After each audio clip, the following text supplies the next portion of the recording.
ഇന്ന സ്ഥലത്ത് പോകുമെന്ന് പറയാൻ പറ്റില്ല. എന്റെ പൊന്നോമന പെങ്ങന്മാർക്ക് പറയാൻ പറ്റില്ല. നാളെ നിശ്ചയിച്ചിട്ടുള്ള കാര്യം ചെയ്യാൻ പറ്റുമെന്ന് പറയാൻ പറ്റില്ല. മരണം ഏത് നിമിഷവും വരുമ്പോൾ ആ മരണത്തെ പുഞ്ചിരിയോടെ സ്വീകരിക്കാവുന്ന അവസ്ഥ വരണമെങ്കിൽ ഉള്ളിൽ ഹറാമായ ഭക്ഷണം പോകാതിരിക്കണം സഹോദരങ്ങളെ. ഹറാമായ ഭക്ഷണം പോകുന്നില്ലെന്ന് ഉറപ്പിക്കാൻ പറ്റുമോ? പലിശ വാങ്ങുന്നവര് കൈപൊക്കാൻ പറഞ്ഞാൽ ഒരാൾ പോലും ഉണ്ടാവില്ല. നിഷിദ്ധമാണ് പലിശ എന്നറിയാം, പലിശ ഹറാമാണെന്നറിയാം, പലിശ എന്നറിയാം. അതുകൊണ്ട് എന്റെ പ്രിയപ്പെട്ട സഹോദരങ്ങളിൽ ഒരാൾ പോലും പലിശ വാങ്ങുന്നവരുണ്ടാവില്ല. പക്ഷേ പലിശ വാങ്ങുന്നവര് മാത്രമാണ് തെറ്റുകാരെന്നല്ല മുത്തളി മുഹമ്മദ് മുസ്തഫ പഠിപ്പിച്ചത്, അള്ളാഹുവിന്റെ വിശുദ്ധ ഖുർആൻ പഠിപ്പിച്ചത്. ആകിലുർ റിബാ വമൂകിലുഹു വകാതിബുഹു വശാഹിദുഹു കുല്ലുഹും ഫിന്നാർ. നബിയുനാ റസൂലുള്ളാഹി, അള്ളാഹുവിന്റെ ഹബീബ് പറഞ്ഞത് പലിശ തിന്നുന്നവൻ മാത്രമല്ല, പലിശ കൊടുക്കുന്നവൻ, പലിശയുടെ കണക്കെഴുതുന്നവൻ, പലിശയ്ക്ക് സാക്ഷി നിൽക്കുന്നവൻ, എല്ലാവരും നരകത്തിലാണ്, എല്ലാവരും നരകത്തിലാണ്. അടിവരയിട്ട് കേൾക്കണേ ഉമ്മമാരെ, അടിവരയിട്ട് കേൾക്കണേ അനുജന്മാരെ. അള്ളാഹുവിന്റെ ഹബീബ് പറഞ്ഞതാ, പലിശയ്ക്ക് 70 പാപമുണ്ട്. അതിലേറ്റവും ചെറിയ പാപം, ഇങ്ങേയറ്റത്തെ പാപം സ്വന്തം മാതാവുമായി വ്യഭിചരിക്കുന്നതിനേക്കാൾ കഠിനമാണെന്ന് മുഹമ്മദ് മുസ്തഫ. എന്റെ പ്രിയപ്പെട്ട മക്കളെ, പലരോടും ചോദിക്കുമ്പം പറയും ബാങ്കിൽ നിന്ന് ലോൺ എടുത്തു 10% പലിശയാ, പക്ഷേ ഒരു വീട് വെക്കണ്ടേ ഉസ്താദേ, വണ്ടി സിസിക്ക് എടുത്തു, കടയ്ക്ക് വേണ്ടി ലോൺ എടുത്തു. എന്റെ പൊന്നോമന മകനെ, എന്റെ പൊന്നോമന യുവാവേ, എന്റെ പ്രിയപ്പെട്ട അനുജ, ഹറാമായ ഭക്ഷണം ഉള്ളിലേക്ക് പോകുന്ന വണ്ണം നീ നേരം വിളിക്കുമ്പോൾ കടയിലേക്ക് പോവുകയാ. നീ 2 ലക്ഷോ 5 ലക്ഷോ 10 ലക്ഷോ ലോൺ എടുത്തിട്ട് നീ വലിയ ഷോപ്പിംഗ് കോംപ്ലക്സ് നടത്തുകയാ. ആ ഷോപ്പിംഗ് കോംപ്ലക്സിൽ നിന്ന് വൈകുന്നേരം നിനക്ക് 1000 ലാഭം കിട്ടുകയാ. നീ നല്ല വിലപിടിപ്പുള്ള കാറിൽ സുന്ദരമായി യാത്ര ചെയ്ത് നിന്റെ വീട്ടിലേക്ക് നീ വരികയാ. നിന്റെ ഭാര്യയും മക്കളും ഒത്തിരുന്ന് വിഭവസമൃദ്ധമായ ഭക്ഷണം നീ കഴിക്കുകയാ. നിന്റെ പൊന്നോമന മക്കൾ നാട്ടിലെ ഏറ്റവും നല്ല ഇംഗ്ലീഷ് മീഡിയം സ്കൂളിൽ പഠിക്കുകയാ.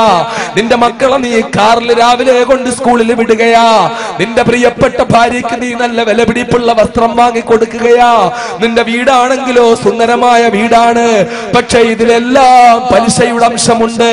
നിന്റെ വീടിന്റെ ഭിത്തിയിൽ നീ ഒന്ന് ചാരി നിൽക്കുമ്പോൾ നീ ഹറാമിലേക്കാണ് ചാരി നിൽക്കുന്നത്. നീ വെള്ളം കുടിക്കുമ്പോൾ നീ ഹറാമായ വെള്ളമാണ് കുടിക്കുന്നത്. നിന്റെ പൊന്നോമന മകന് നീ പാല് വാങ്ങി കൊടുക്കുമ്പോൾ നീ ഹറാമായ പാലാണ് കൊടുക്കുന്നത്. നിന്റെ ഭാര്യയ്ക്ക് നീ പർദ്ദ വാങ്ങി കൊടുക്കുമ്പോൾ ഹറാമായ വസ്ത്രമാണ് വാങ്ങിക്കൊടുക്കുന്നത്. നീ പള്ളിയിലെ മുസ്ലിയാർക്ക് ഭക്ഷണം കൊടുക്കുമ്പോൾ ഹറാമാണ് നീ ഭക്ഷണം കൊടുക്കുന്നത്. എന്റെ പ്രിയപ്പെട്ട മുസ്ലിമേ, ഈ ഹറാമിനകത്ത് കിടന്ന് കെട്ടിമറിയുകയാണ്. നിന്റെ രക്തം ഹറാമാണ്, നിന്റെ മാംസം ഹറാമാണ്, നിന്റെ ശരീരം ഹറാമാണ്. നീ ഹറാമുള്ളിലേക്ക് പോയിട്ട് റബ്ബിനോട് നീ കുനിഞ്ഞു കിടന്ന് എത്ര വിളിച്ചാലും റബ്ബ് കേൾക്കൂല്ല മോനെ. നീ എത്ര നിസ്കരിച്ചാലും സ്വീകരിക്കൂല്ല മോനെ. നീ എത്ര കൈ ഉയർത്തി ദുആ ചെയ്താലും സ്വീകരിക്കൂല്ല മോനെ. എന്റെ പ്രിയപ്പെട്ട സഹോദരാ, നിനക്കൊരു പക്ഷേ വൈകുന്നേരം 10,000 15,000 ലാഭം ഉണ്ടാക്കാൻ കഴിഞ്ഞു എന്ന് വരൂല്ല. വീട്ടിൽ നിനക്ക് ബിരിയാണി ഉണ്ടാക്കി കഴിക്കാൻ കഴിഞ്ഞു എന്ന് വരൂല്ല. നിന്റെ പൊന്നോമന മക്കൾക്ക് നാട്ടിലെ ഏറ്റവും നല്ല ഇംഗ്ലീഷ് മീഡിയം സ്കൂളിൽ പഠിക്കാൻ കഴിഞ്ഞു എന്ന് വരൂല്ല. നിന്റെ ഭാര്യയുടെ കഴുത്തിൽ കിലോ കണക്കിന് സ്വർണ്ണം ഉണ്ടായി എന്ന് വരൂല്ല. നിന്റെ ഭാര്യ വിലപിടിപ്പുള്ള പൊളപളാമിന്നുന്ന സാരി ഉടുക്കാൻ കഴിഞ്ഞു എന്ന് വരൂല്ല. പക്ഷേ നീ ഒരു കാര്യം ചെയ്യുമോ? നിന്റെ ഈ ഹറാമിൽ നിന്ന് നീ ഒന്ന് വിട്ടിട്ട് വൈകുന്നേരം നീ മുടിക്കലെ ടൗണില്, ആലുവായിലെ ടൗണില്, പെരുമ്പാവൂര് ജംഗ്ഷനില് ഒരു 50 താറാമുട്ട വാങ്ങി വെച്ചിട്ട് അത് വെട്ടിയിട്ട് നീ നല്ല സുന്ദരമായ ഉള്ളി അരിഞ്ഞ് മുളക് ചേർത്ത് ആ താറാമുട്ട കൊണ്ട് ഓംലെറ്റ് ഉണ്ടാക്കി 2 മേശ വിരിച്ചിട്ട് അതിനകത്ത് വെച്ച് നീ വിറ്റാല് വൈകുന്നേരം നിനക്ക് 50 രൂപയായിരിക്കും ലാഭം കിട്ടുന്നത്.